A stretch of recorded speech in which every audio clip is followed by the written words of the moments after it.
প্রান্ত media SD নতুন আবাহন বিকাশের এক দুরন্ত অভিযাত্রী। এখনই সাবস্ক্রাইব করুন, লাইক দিন, শেয়ার করুন। হে ভগবান, তুমি বলো এখন আমি কি করব? একদিকে আলো আর অন্যদিকে মাতৃ আজ্ঞার আদেশ। না, আমি এখন কি করব? আলোকে ভালোবেসে বিয়ে করেছি বলে আজ এই রাজপ্রাসাদে এমন একটা কিছু হয়েছে, এই রাজ্যে প্রজারা থাকবে না, আমাকে রাজা বলে স্বীকার করবে না। এখন আমি কি করব? না না, আমি মাতৃ আজ্ঞার আদেশ পালন করতে আমি যাব দ্বিতীয় দ্বার গ্রহণ করতে। একই স্বামী, এত তাড়াহুড়ো করে কোথায় চলেছেন স্বামী? আলো, বলুন স্বামী। আলো, তুমি জানো আলো, আমি তোমাকে ভালোবেসে বিয়ে করেছি বলেই এই রাজ্যে প্রজারা এই রাজ্যে থাকবে না, আমাকে রাজা বলে মানবে না।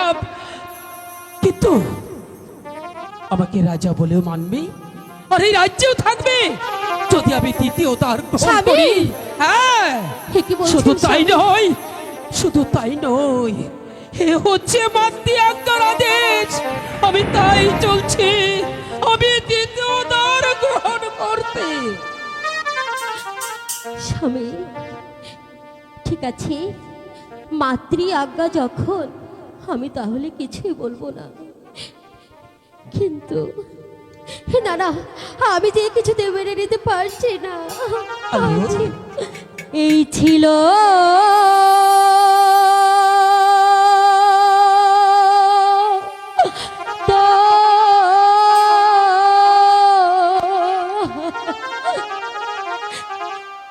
মনের বন্ধু,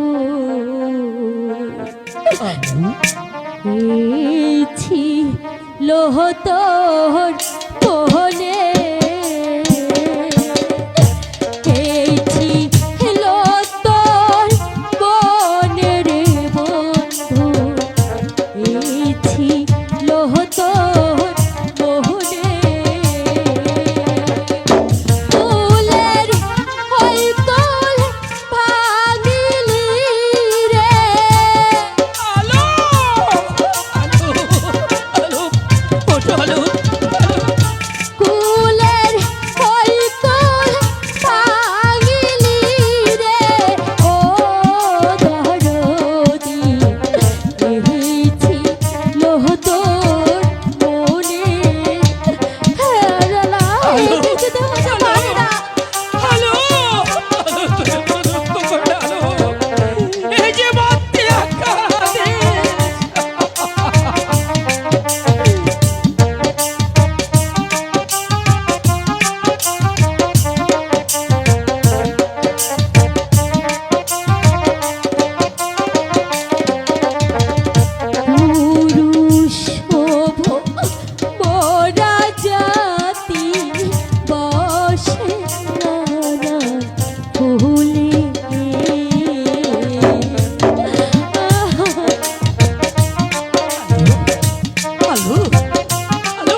লক্ষণ মনে রে বন্ধু এই ছিল তোর